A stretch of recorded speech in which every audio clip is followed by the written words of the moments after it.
Bom, pessoal, enquanto o Francisco não chega, a gente já dá o início ao estudo, né? Depois ele vai acompanhando de onde a gente parou. Nesse estudo, agora a gente vai começar a conhecer um pouco uma das histórias dos acontecimentos que mais chama a atenção, ou pelo menos que mais me chamou a atenção neste livro, que é a reencarnação de Segismundo, né? Para médiuns e aquelas pessoas que já estão na casa espírita há algum tempo, a gente tem muitas referências a essa passagem, né? Muitas pessoas falam, nossa, a reencarnação de Segismundo traz muitas informações, muito conhecimento. Boa noite, Francisco. A gente já estava iniciando o estudo aqui, mas que bom que você chegou. Agora, dá continuidade. A gente ainda não entrou no capítulo, eu estava só comentando sobre que agora começa o relato daquele caso, que é um dos mais famosos no meio espírita, e principalmente quando se fala de missionários da luz, que é a reencarnação de Segismundo. Libera o seu microfone, que está mutado. E bom, a gente está aí. Boa noite a todos. Eu estou aqui escutando o capítulo anterior, né? Para dar uma. Aí eu botei a cabeça na mesa e dormi. Até que eu escutei o barulhinho do WhatsApp. Eu falei, nossa, mas era 6h18 quando eu falei, vou dar uma dormidinha, nada, larguei aqui. Você acredita? Ai, Senhor. E outra coisa, eu quero protestar, porque deixaram um livro para eu falar, né? Porque esse capítulo 12 não é um capítulo, é um livro esse cara. Pelo amor de Deus, não é possível. Mas vamos lá. Eu acredito, eu separei as primeiras páginas aqui, porque pela minha cópia deu 32 páginas na letrinha que eu fiz. Então eu separei um pouquinho delas para a gente começar a falar hoje sobre.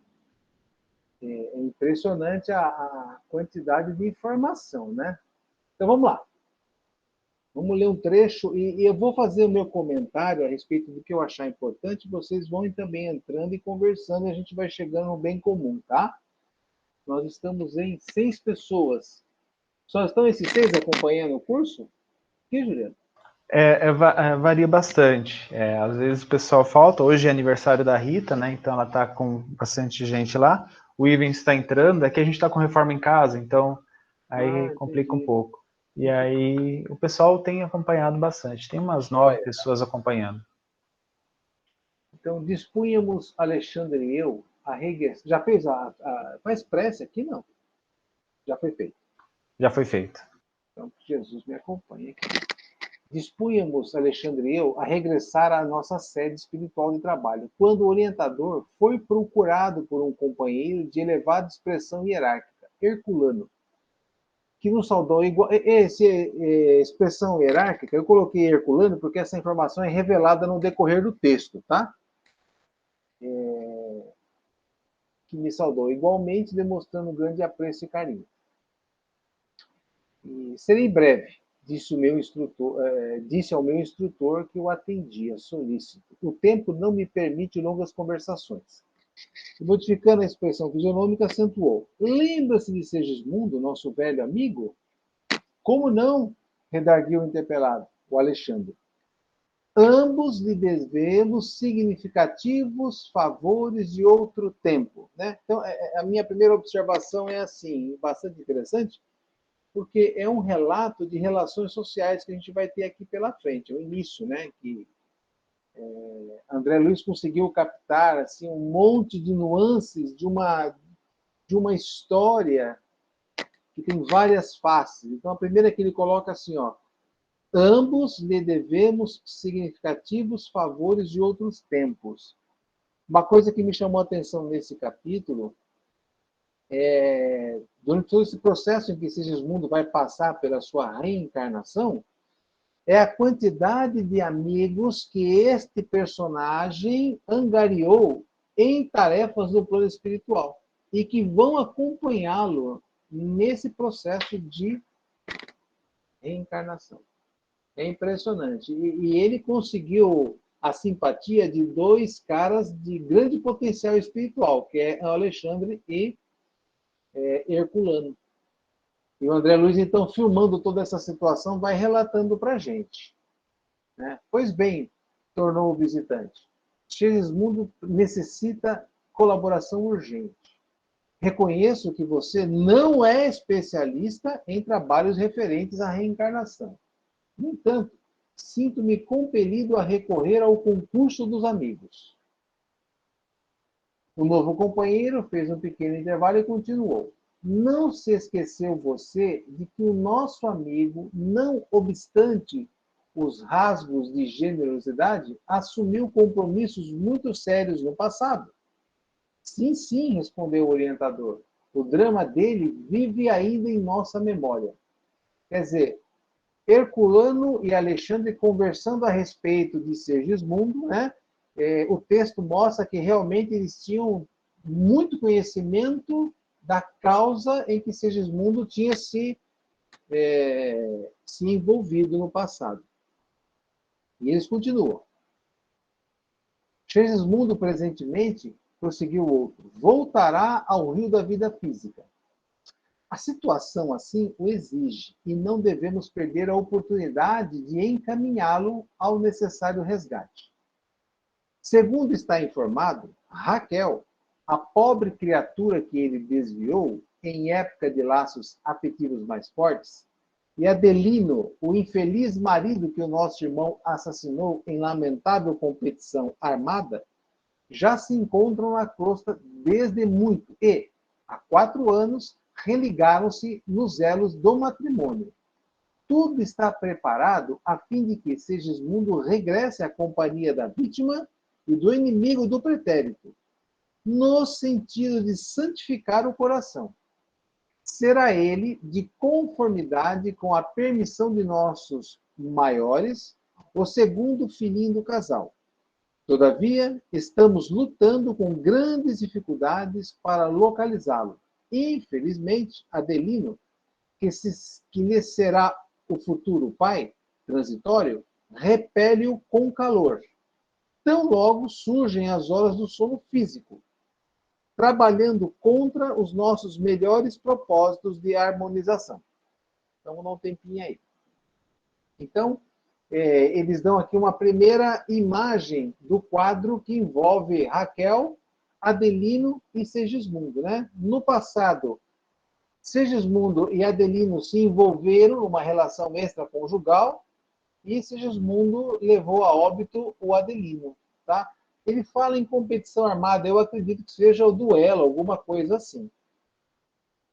Esse livro foi escrito em 1900 e bolinha, é isso? 1930? 40? 43. 43. Então, esses caras...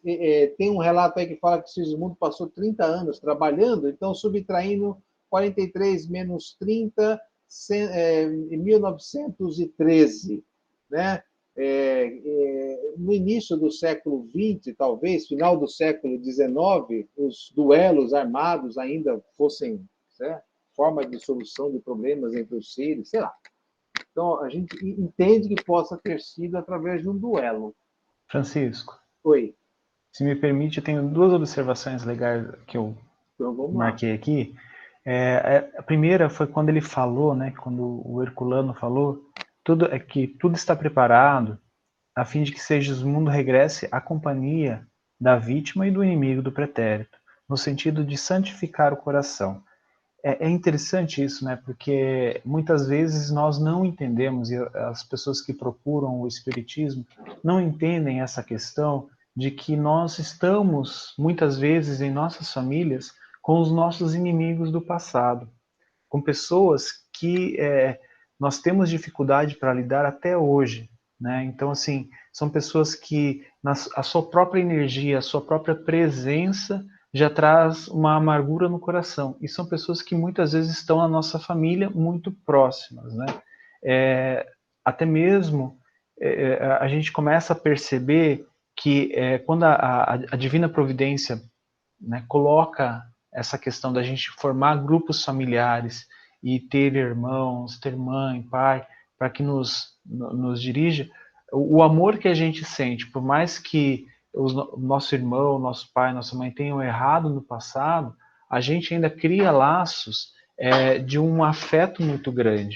E isso, ao meu ver, assim, esclarece muito o que o Herculano está falando aqui, no sentido de santificar o coração. Não quer dizer que se eu lembrar de tudo que eu fiz para o meu irmão, o que ele fez para mim, eu vou, né, conseguir perdoá-lo. Mas eu já vou construindo uma forma de amenizar toda a dor, toda a culpa, toda a ira, todo o ódio que pode ser que a gente tenha desenvolvido, né, na nossa convivência, onde isso foi colocado, né, trazido à tona. E o segundo ponto é quando ele fala que das horas do sono. Eu achei interessante isso, né? Porque a gente vai ver toda essa descrição da reencarnação do Segismundo. O Adelino, eles sempre conversam com o Adelino no desenlace, né? Quando não está no momento de vigília, no momento do desdobramento do sono físico. Então, quando isso acontece, eu tinha uma impressão, né, que a gente recuperava a maioria das nossas experiências, vivências e personalidade do que a gente era quando desencarnado, antes de encarnar. No caso que ele está colocando aqui, né, por toda aquilo que a gente combina no plano espiritual, antes da gente encarnar, nessa encarnação, nessa vida, a gente não lembra de tudo, mesmo em desdobramento. Pelo que parece, assim, o que deu a entender, né? O Adelino, a Raquel, eles se propuseram a voltar, a planejar, foram auxiliados, né? E agora, quando, né, já tinham sido esclarecidos, olha, o Segismundo vai reencarnar novamente para que vocês possam corrigir os débitos. Ah, ok, vai ser legal, vai ser bacana, a gente vai conseguir. E aí, quando isso acontece, e ele vai explicar um pouco mais à frente o porquê que isso é tão difícil. Então, o que me chamou a atenção é que, mesmo quando nós desdobramos durante o sono, nós ainda não temos a mesma consciência que nós tínhamos quando estávamos desencarnados antes de encarnar nessa encarnação agora, atual. Né? Porque eu tinha a ideia errada de que isso era meio que, ok, eu vou ter toda a consciência que eu tinha lá antes de encarnar, aqui como Juliano. E pelo que o Herculano coloca aqui, não é dessa forma. Não é assim que acontece.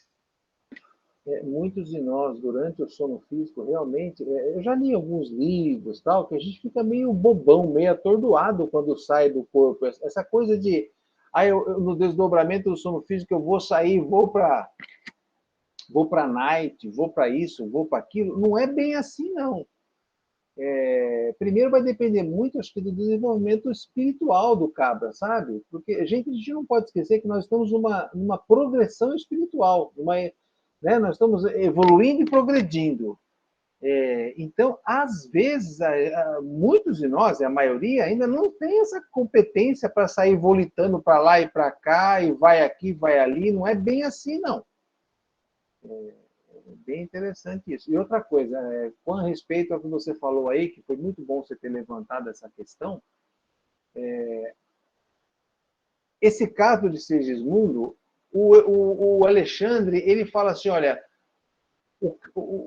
essa narrativa do caso da reencarnação de Segismundo é de um trabalhador. Ele fala um pouquinho mais lá na frente, que é de um cara que atingiu um certo nível de consciência, né?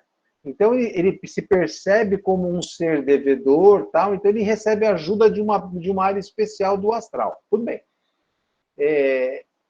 Essa configuração familiar de Segismundo é muito comum hoje em dia na nossa sociedade, em que os elementos se agrupam dentro de uma mesma casa, porém, aquela ilusão que a grande maioria carrega lá para dentro de um lar, de que aquilo aqui é nossa família, é nosso ninho, nosso local de bem-estar, muitas vezes é ilusão, ou, né, causa uma certa decepção, porque a pessoa começa a perceber que na sua casa tem muitos problemas a serem resolvidos.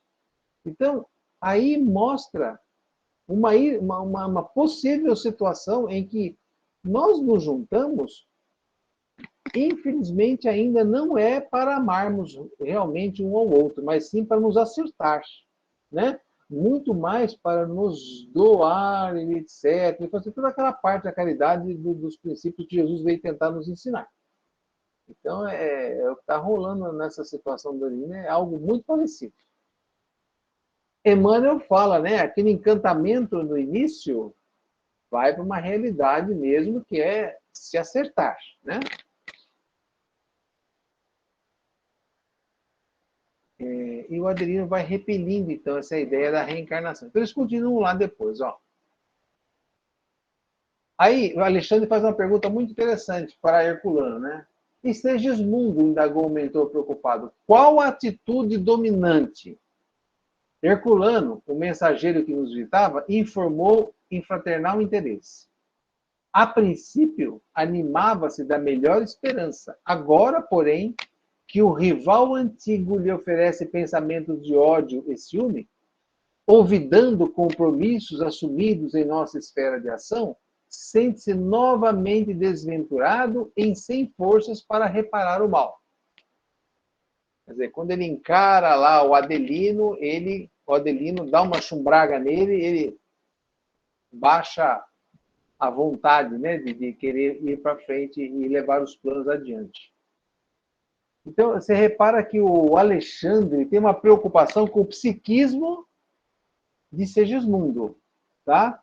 O que é que está rolando na mente de Segismundo? Ele vai mostrar lá na frente que isso é muito importante no processo de acoplamento dele no óvulo. De outras vezes,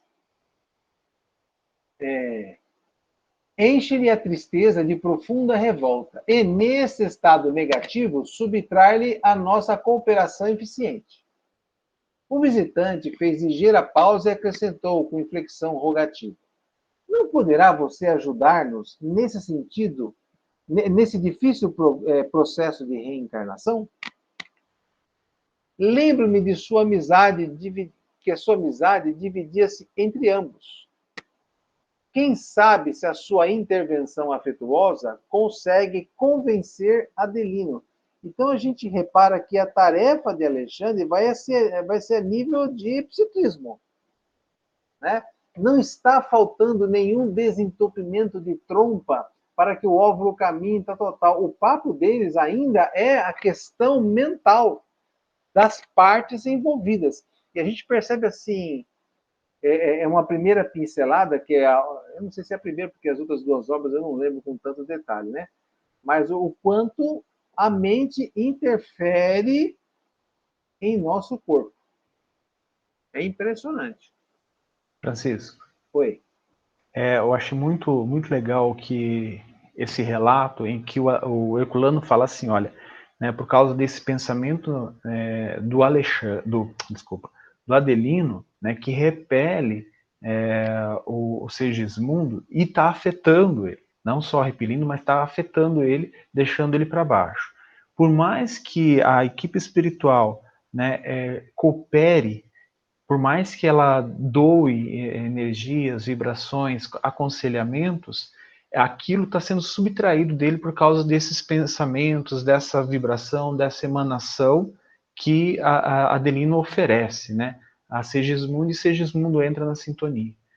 E o que ele está pedindo aqui é que, como o Alexandre era amigo tanto do Adelino quanto do Segismundo, lá no passado, esses laços de afeto é onde ele vai conseguir chegar mais profundamente na mente dos dois do que simplesmente aquela colaboração magnética, espiritual da equipe que está responsável por essa encarnação.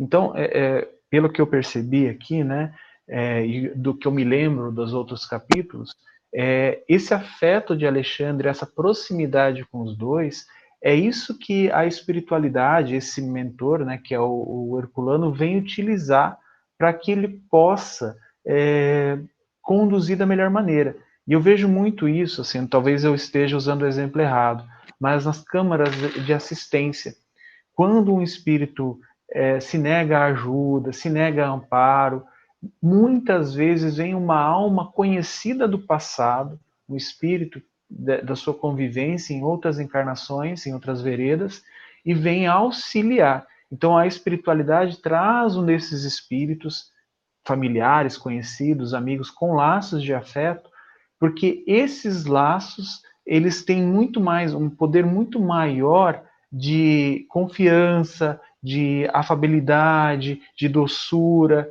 né? E esse espírito pode se abrir muito mais facilmente a essa doutrinação, a essa explicação, a essa condução que a espiritualidade está tentando fazer. Então, isso eu achei muito legal, porque é mais ou menos o modus operandi nas câmaras de assistência quando a gente tem numa casa espírita. Né? Muitas vezes a equipe espiritual e a equipe de médiuns não está conseguindo avançar naquele caso, e muitas vezes a gente recebe a visita de um parente, de um amigo, de alguém ligado ao passado desse espírito, deste nosso irmão que está precisando. É muito bem lembrado. Eu ia falar exatamente sobre esse aspecto, né? Porque a gente percebe no trato entre nós e no trato da questão das desobsessões. Eu vou chamar assim, ó, nas conciliações entre assistido e obsessor, né? Às vezes a gente entra com todo o nosso conhecimento científico, que algumas obras nos trouxeram, matéria, campo de energia, e não sei o que, não sei o que, não sei o que, e não resolve nada. O que resolve é quando vem uma entidade com o cardíaco dela lotado de energia de amor e abraça a causa e ela, tibum, resolve. Lembra-se do caso, eu acho que é no livro No Mundo Maior, a Cipriana? Hã? Lá na frente, os livros lá na Mas frente. é que eu comecei eu estava lendo um livro do Ducas aqui também, e ele citou o mentor lá do Mundo Maior. Então eu fui lá e é um caso bastante interessante que o mentor do André Luiz fala assim, André, nosso conhecimento científico para aqui. Eu vou chamar alguém que vai matar esse problema para nós no ninho. Chamou uma senhora lá do plano espiritual com uma vibração maravilhosa que fez ali envolveu as partes numa problemática que estava sendo discutida ali com amor. E realmente a gente percebe que, às vezes, você tem o conhecimento científico, mas o laço afetivo é que vai ser o determinante em nossas vidas, gente. É uma coisa que a gente aprende com esse diálogo aí, com essa narrativa. E aí continuamos lá, ó. Depois que o Herculano narrou o estado psicológico do Segismundo e do Adelino, então o Herculano coloca lá: na próxima semana estarei ao seu lado para conversar espiritualmente com Adelino e solucionar o problema de reaproximação. Então, ele não disse que vai solucionar o problema da reencarnação, mas é que ele vai trabalhar o que ele pode, que é a aproximação entre as partes. Tá? Vai colocar os dois na mesma mesa e vamos chegar a um ponto central aí. Continuando.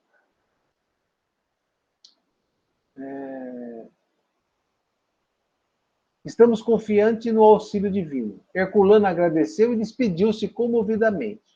A sós, com o mentor devotado e amigo, comecei a meditar na possibilidade de contribuir igualmente no caso em que se me deparava. Nunca tivera a oportunidade de acompanhar de perto o processo de reencarnação, estudando os ascendentes espirituais nas questões da embriologia. Não seria interessante para mim utilizar a experiência? Nesse propósito, dirigi-me ao instrutor, sem falar, porém, da minha pretensão em sentido direto. Notável para mim a solicitação de hoje, exclamei.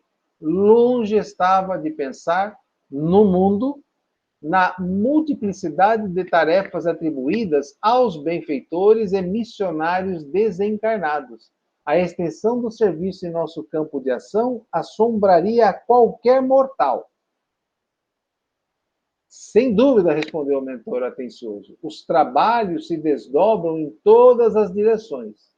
O pedido de Herculano vem focalizar, abre aspas, um dos mais importantes problemas da felicidade humana, o da aproximação fraternal, do perdão recíproco, da semeadura do amor através da lei reencarnacionista.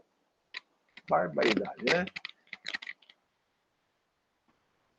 Então, como nós estamos no mundo de provas e expiações, a maioria dos nossos lares hoje são lares que se formam para expiarmos as nossas necessidades, porque a maioria de nós já começa a ter uma sensibilidade do que é o bem, do que é o mal, do que é ético, do que não é, e a gente está nesse processo que o Alexandre vai explicar um pouquinho mais lá na frente, aonde a gente tem um grande cabedal de conhecimento no raciocínio, mas ainda temos dificuldades nas questões emocionais.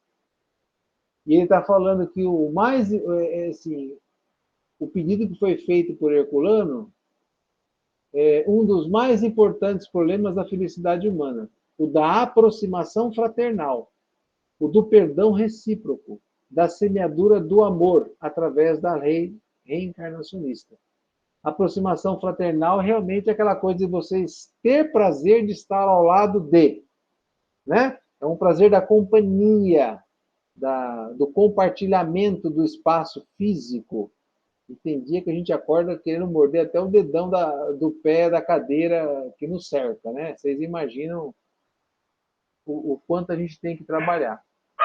O perdão Francisco. recíproco. Oi. Ah, tá. Você vai Pode continuar. falar. Eu achei muito interessante isso, né? Porque a gente não para pensar que isso que o Alexandre está falando aqui, esses três elementos, né? A aproximação, essa questão de saber lidar com as pessoas ao nosso redor, principalmente a família, que faz parte do nosso dia a dia, esse perdão recíproco. Assim, é muito mais do que simplesmente perdoar uma pessoa, é aquela coisa das duas vias, né? Eu perdoar aquele meu irmão e ele me perdoar, ou que ele me perdoe, mas que eu também o perdoe. Isso é uma coisa que somente através da reencarnação eu consigo explicações disso. E a semeadura do amor, né? Que eu acho que a gente não consegue fazer essa semeadura, não consegue semear o amor enquanto a gente não tiver essa aproximação fraternal e esse perdão, né, esse perdão recíproco com todos estes que nos envolvem, que estão nesse palco das reencarnações, né? Só um minutinho, gente. Débora. Débora.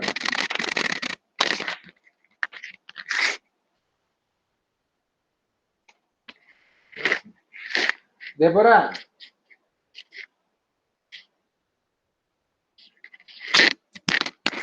Aí eu vendi uma poltrona e tem uma pessoa que está batendo a campainha lá. Só um minutinho, gente. Peraí.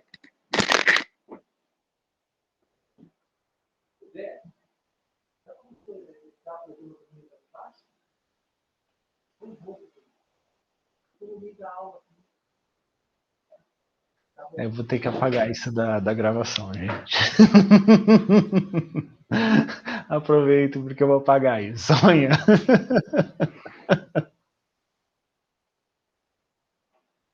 Ivens, não está saindo o seu som. Acredito que você vai ter que colocar nas configurações aí.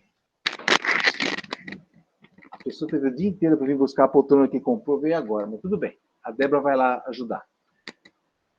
Então é isso. Jesus fala muito nessa terapia do perdão, né? O duro é você olhar para uma pessoa que você não foi com a cara dela, ela nunca te falou nada, nunca te fez nada, ou você passou aquele período da paixão e veio a real e você está olhando no outro, meu Deus, o que eu estou fazendo com essa pessoa? Mas ela está aqui em casa já passei para o meu nome, agora vou ter que levar para o resto da vida, não sei o que lá, não sei o que lá. É um grande desafio. Gente do céu, não é fácil não, hein? Não é mole não, mas... Bom, Alexandre meditou alguns momentos e continuou. O caso é típico. O drama de Segismundo é demasiadamente complexo para ser comentado em poucas palavras. Basta, todavia, recordar que ele, Adelino e Raquel são protagonistas culminantes de dolorosa tragédia, ocorrida ao tempo de minha última peregrinação na crosta.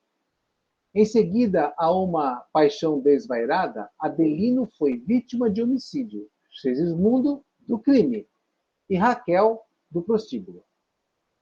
Desencarnaram, cada um por sua vez, sobre intensa vibração de ódio e desesperação, padecendo vários anos em zonas inferiores. Mais tarde, por intercessão de amigos redimidos, os antigos cônjuges obtiveram a volta ao corpo físico, a fim de santificarem os laços sentimentais e se reaproximarem dos antigos adversários. Interessante que ele usa a palavra no plural, né? Segismundo não será o único. Vai ter mais gente na vida desse casal aí pela frente, né? Interessante. Mas, como acontece quase sempre, os heróis na promessa fraquejam na realização. Por quê? Se apegam muito mais aos próprios desejos que à compreensão da vontade divina. Uau! Se apegam muito mais aos próprios desejos que à compreensão da vontade divina. Eu já fiz uma reflexão a esse respeito. Eu acho que quando você está no astral, você enxerga a grande realidade espiritual, né? Fora da sua casca do egoísmo que a carcaça proporciona, porque quando você está no seu corpício, bem encarnadinho, parece que a gente dá vazão para o ego, né? Aqui o ego está bem estruturado, tal, agora eu sou dono da minha vida, eu vou fazer do jeito que eu quero, tal, tal, tal, tal. E aí as expiações começam a rolar e aí mentalmente você vai repelindo, não quero isso, eu quero do meu jeito, e aí você entra na luta do dia a dia, né? Eu acho que é mais ou menos isso, que apegam muito mais aos próprios desejos que à compreensão da vontade divina. Francisco, Diga. e também tem essa questão, né? Ele vai comentar um pouco mais à frente, mas comentando hoje, quando a gente estava fazendo a leitura aqui em Obrigado, casa desse capítulo, essa questão, né, de que a gente lá na espiritualidade faz um monte de promessas, né, um monte de eu vou realizar isso, eu vou transformar isso, né, eu preciso trabalhar o meu orgulho, eu vou trabalhar principalmente a minha devoção, né, a minha ligação com Deus. Aí chega aqui, a gente se depara com esse conforto do orgulho, conforto do egoísmo que, como você falou, esse corpo proporciona, e a gente esquece de tudo isso.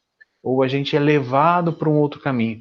Eu achei muito interessante a expressão que o Herculano usou, que vai voltar ao rio da vida, né? Então, assim, parece que durante a nossa vida nós somos como um rio que flui, mas acontecem algumas coisas, né, na nossa vida que vão colocar o rio para um outro caminho que é mais complicado, que está cheio de lama, né, que vai enfrentar muitos obstáculos, e isso vai poluir aquele rio. Parece que é isso, assim. Eu imaginei dessa forma.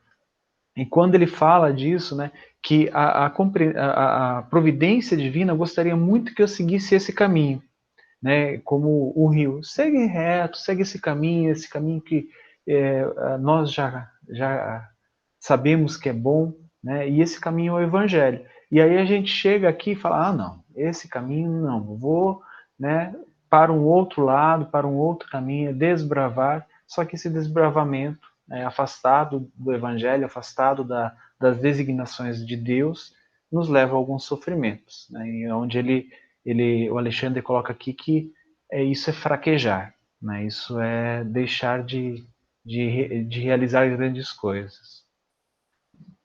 Eu vi nessa metáfora do rio, da vida, como assim? Eu imediatamente pensei numa água correndo, onde essa força da correnteza é a vontade divina.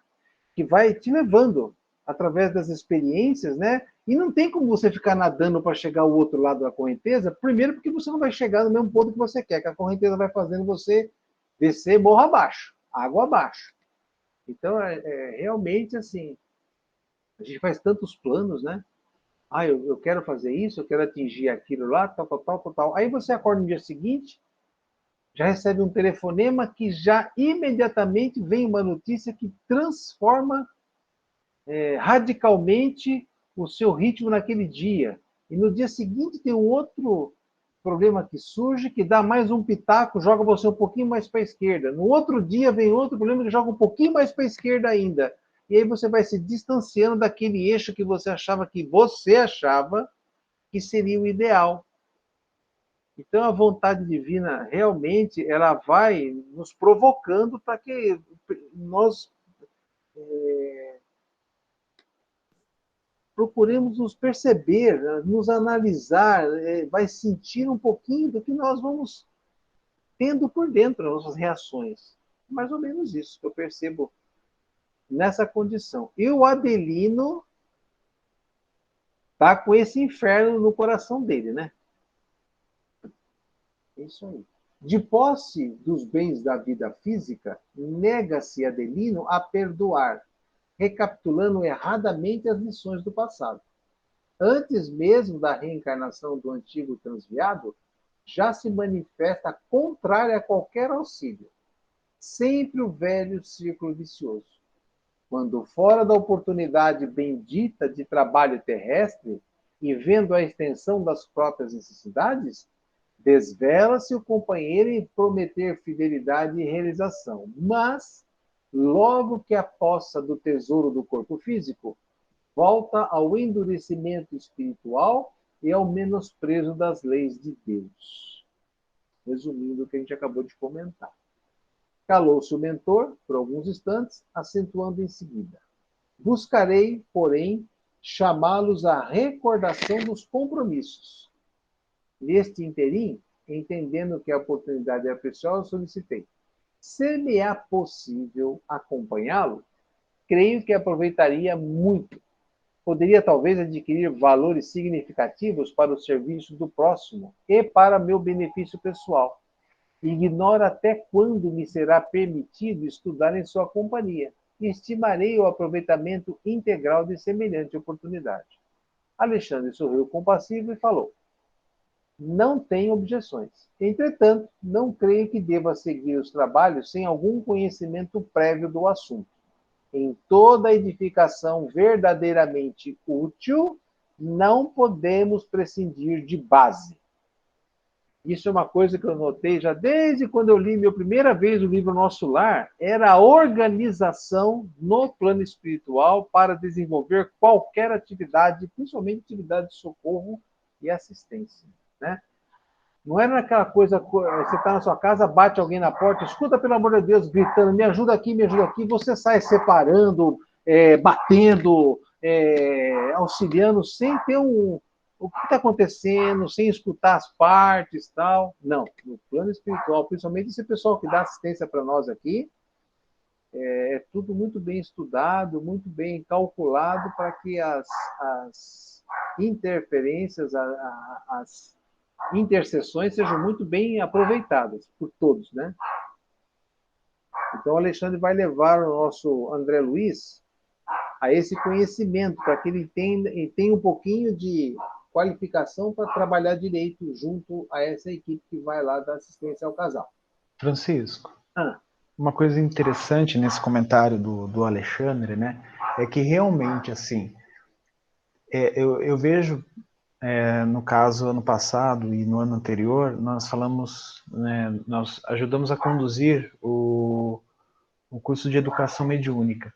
E a gente percebe muito isso, que a espiritualidade, ela precisa, né, e nos próximos livros da coleção a gente vai encontrar muito isso, ela precisa de pessoas preparadas, que conheçam, eu preciso conhecer tudo do plano espiritual? Você não vai conhecer tudo, mas pelo menos um pouco das coisas que acontecem lá, da regência das leis, de como é o trabalho de assistência, qual é a forma de lidar, isso a gente precisa entender.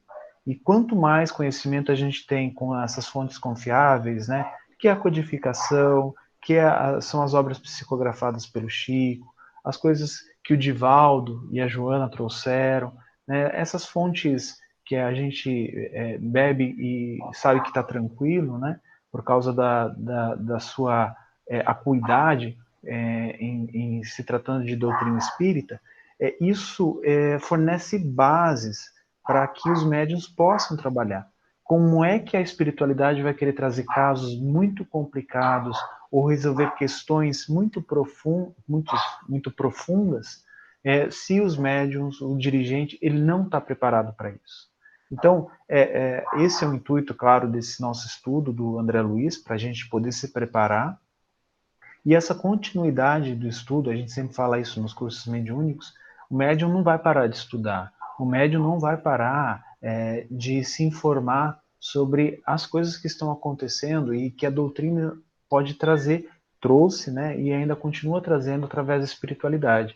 Então, isso é uma coisa que a gente precisa entender. A espiritualidade, ela precisa dessas bases para poder dar mais informações, conseguir auxiliar e ampliar esse auxílio, né? Então, eu lembro de um caso que o Divaldo conta. Muitas vezes, teve um caso que ele estava recebendo muita informação no desdobramento do sono físico, levado para cursos, e ele não lembrava de nada.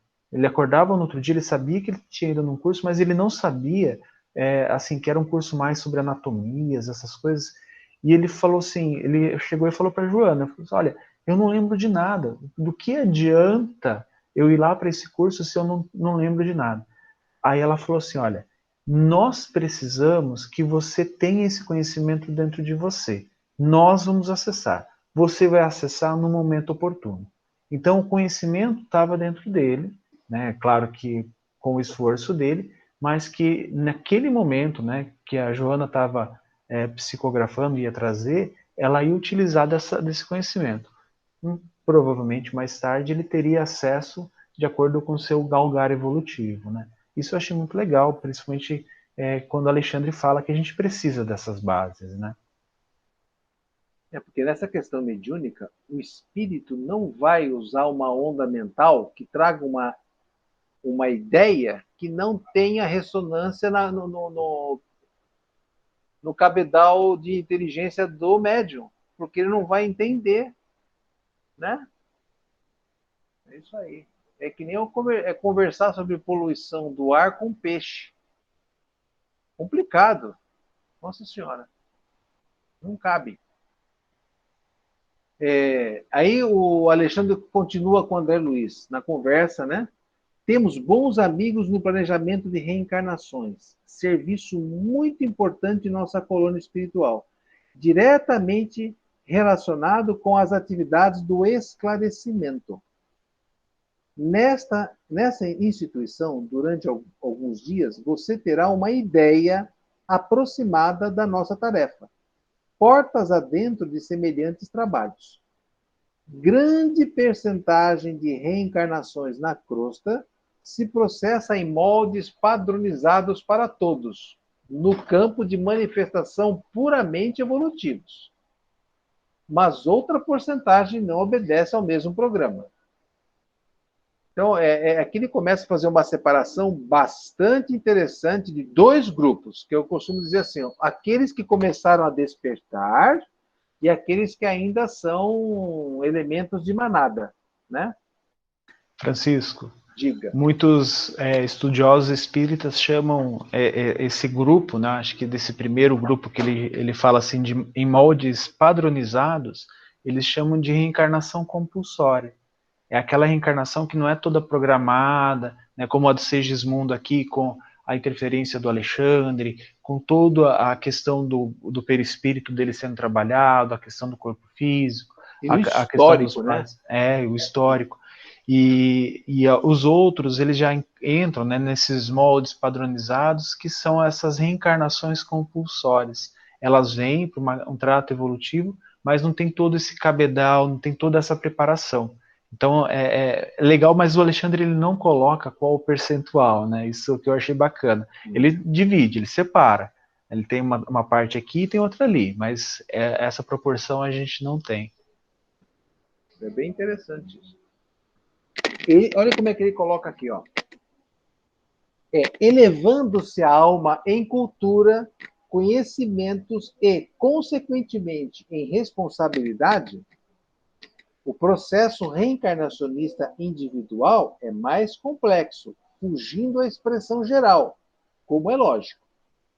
Achei legal a sequência, né? Ó, a alma cresce em cultura, a gente sabe que primeiro vem o intelectual, né? Conhecimento, e, consequentemente, espera-se que ela adquira responsabilidade. É uma sequência. Se o camarada assimilou essa sequência bacana, então ele entra para um grupo, ele vai ser chamado de trabalhadores. E tem um outro termo que ele usa na sequência aí, e missionários. Tá? E vamos continuar. Em vista disso, as colônias espirituais mais elevadas mantêm serviços especiais para a reencarnação de trabalhadores e missionários. As explicações eram sedutoras e relevantes, e, compreendendo a importância dos esclarecimentos para o meu pobre espírito, Alexandre continuou. Uma musiquinha de fundo aqui, chata pra caramba tocando, mas tudo bem. Quando me refiro a trabalhadores, vem a explicação bacana aí, ó. Falo dos companheiros não completamente bons e redimidos, mas aqueles que apresentam maior soma de qualidades superiores, a caminho da vitória plena sobre as condições e manifestações grosseiras da vida.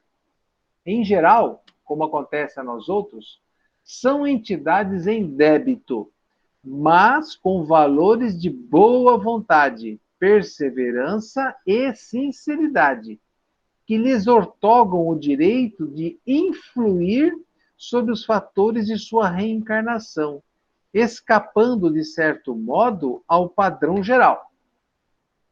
Claro que nem sempre tais alterações se verificam em condições agradáveis para a experiência futura. Os serviços de retificação representam tarefas enormes. Aí ele vai explicar mais na frente esses serviços de retificação. Tá certo? Então, à medida que você vai criando uma consciência, que o Haroldo Dutra chama-se consciência cósmica, que você é um camarada que não é da Terra, você não é de São Sebastião, você é do universo, né? Você tem um compromisso com esse universo, com com esse amor que está no fluido cósmico universal, que está nos alimentando, que você faz parte de uma grande família, então você cai nesse grupo que reinicia um processo de recapitulação a cada reencarnação, sempre com o objetivo de dar uma arrumada no teu passado e construir algo a mais para o teu futuro. Então, é nessa sistemática que existe em algumas colônias espirituais um departamento para nos ajudar a essa elaboração desses programas reencarnacionistas, tá? Francisco, uma coisa legal que ele traz nesse parágrafo, né, quando ele separa e delimita muito bem. Ele fala assim, olha, tem uma galera que essa galera que a gente prepara a reencarnação, que foge dos padrões normais, dos moldes normais. Essa galera não é um pessoal que já é purificado, não é espírito puro, não é espírito que fez grandes realizações na Terra.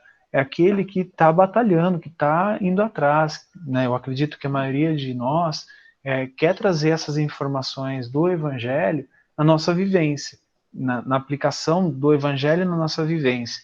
E com isso, né, a gente tem todo aquele cabedal de amparo do Evangelho para nos ajudar.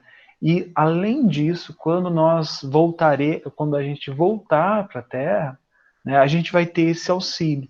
Né? Então, assim, é claro que isso não é uma questão de troca e equivalência, não, mas você já traz isso dentro de você, se você já anseia isso, nós teremos mais esse fator para ajudar. né, para colaborar com essa encarnação. Mas ele deixa claro que muitas vezes vem alguns problemas associados para a gente resolver, porque está relacionado a débitos. Já fugindo daquele padrão normal, daqueles moldes normais que eles utilizam, né? Essa questão, por exemplo, outro dia dando aula para o pessoal do preparatório, há uns anos atrás, eu vendo sobre as consequências do passado em nossa vida, naquele livrinho Leis de Amor, sobre o corpo físico com defeitos, né? Que você vem com defeitos genéticos já instalados, tal. Aí você fala assim, nossa, esse aí está resgatando. Eu pensava na minha ingenuidade na época, que eu falava assim, mas como eu estou com o meu corpo inteiro aqui, já estou funcionando, eu só uso óculos, é sinal que alguma coisa de boa já tenho feito. Vírgula, vírgula. Possível, às vezes eu ainda não tenho condições de encarar uma necessidade que eu já tenha implantado lá atrás, né? Talvez eu ainda esteja naquele grupo de reencarnações sem muito planejamento, porque eu não suportaria um planejamento. Porque o que ele fala aqui, ó,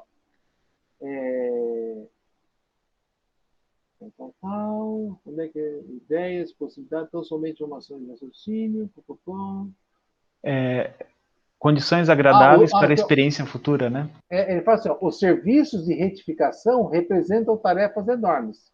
Ele explica aqui que nem sempre os planejamentos vão nos trazer encarnações felizes, porque às vezes assim, a necessidade, ele vai explicar isso porquê, de certas situações para a nossa educação vai nos trazer um pouquinho de dor, né? Mas para isso a gente tem que estar preparado, né? Por isso que, bom, as lutas sucessivas em continuadas reencarnações da alma, exclamei, vivamente impressionado. Sim, continuou o meu amável interlocutor. Temos necessidades da luta que corrige, renova, restaura e aperfeiçoa. A reencarnação é o meio, a educação divina é o fim. Por isso mesmo, a par de milhões de semelhantes nossos que envolvem, existem milhões que se reeducam em determinados setores do sentimento, porquanto, se há milhões que se reeducam, porquanto, se já possuem certos valores da vida, faltam-lhes outros não menos importantes. Identificando-me a dificuldade em compreender o ensinamento de maneira integral, meu orientador voltou a dizer: embora na condição de médico do mundo, acredito que você não tenha sido completamente estranho aos estudos evangélicos. Sim, sim, retruquei.